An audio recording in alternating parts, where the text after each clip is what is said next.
Good morning. I want to return to the subject of pet bereavement, pet loss, and grieving the loss of a beloved animal.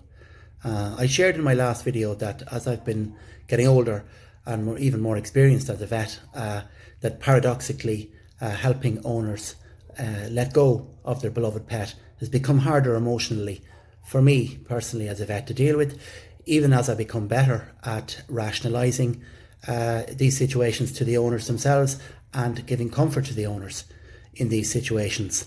The emotional toll it takes on me as a vet, and the emotional toll that I see it taking on my veterinary colleagues and vet nurses in the practice with us.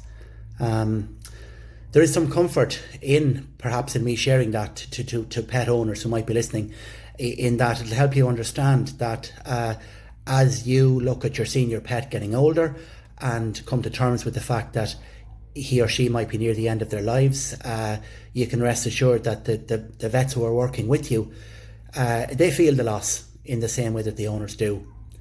I also shared with you that I had a life-changing experience at the age of 14 in watching my father grieve over the loss of a horse. And it was the first time that I'd seen grief like that in my parent, in my own father. And not to say that it was akin to the loss of a child or anything else like that, but the bond he had with that particular mare was so strong that for months afterwards he didn't clean out her stable, he didn't use her tack, he didn't clean her tack, he didn't use her blanket for another horse, and so on. It was as if the space where she had lived remained a void, and he had ridden her out every morning for years, and there was a void in his life.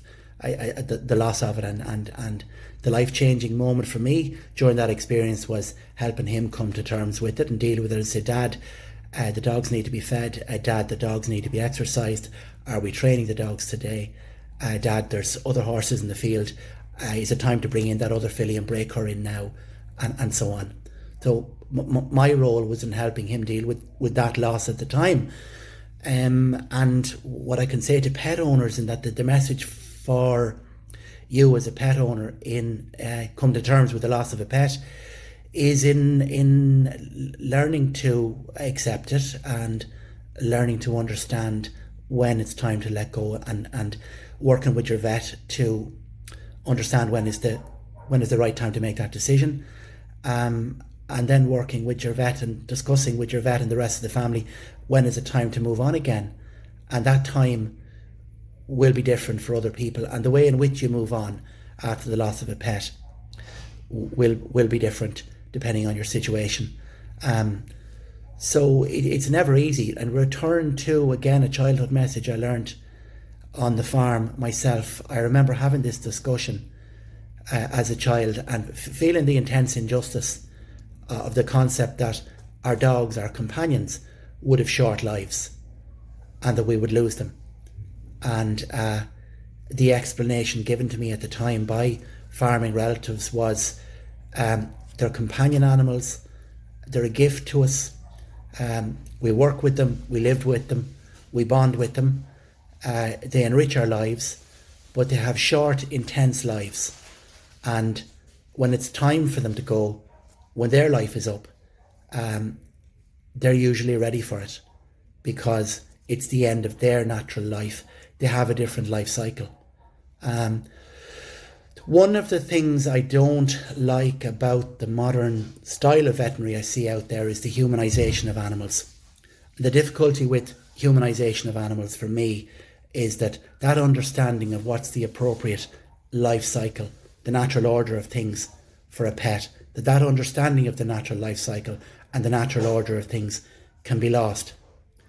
And the acceptance of when it's time to let go, that acceptance can be lost, because the process of humanisation brings people to a point whereby they're humanising this animal to the extent that they lose sight of the fact that dog's natural life cycle is over.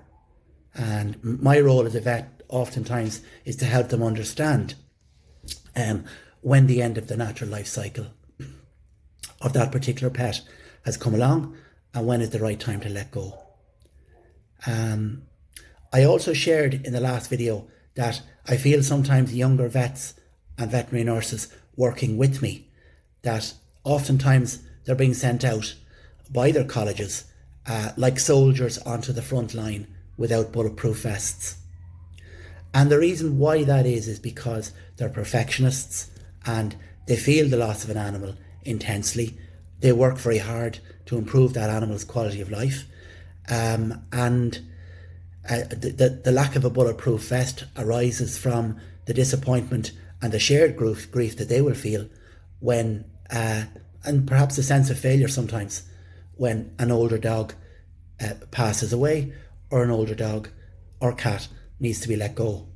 So the message for pet owners is that your vets are with you on the journey in helping you to decide when is the right time to let go. And the message for veterinary colleagues is that there needs perhaps to be some change in the perspective that we bring into the situation. And humanisation is not appropriate because, as I say, our veterinary colleagues are like soldiers going out onto the front line without bulletproof vests, literally taking the emotional slings and arrows and bullets that come from the daily loss of our patients. And we must be very careful not to set ourselves up for failure as vets. And to pet owners, I would say, your vet's main responsibility to you, if you are the owner of a senior pet, is to help you prioritise the quality of life of your animal, and to manage the expectations of what you can do and what they can do for your senior pet in an appropriate way. So that's it for today. If you want to add to these thoughts, please do comment below. If you like what you're hearing, please do follow and subscribe on Spotify, A Pet's Life. Thank you.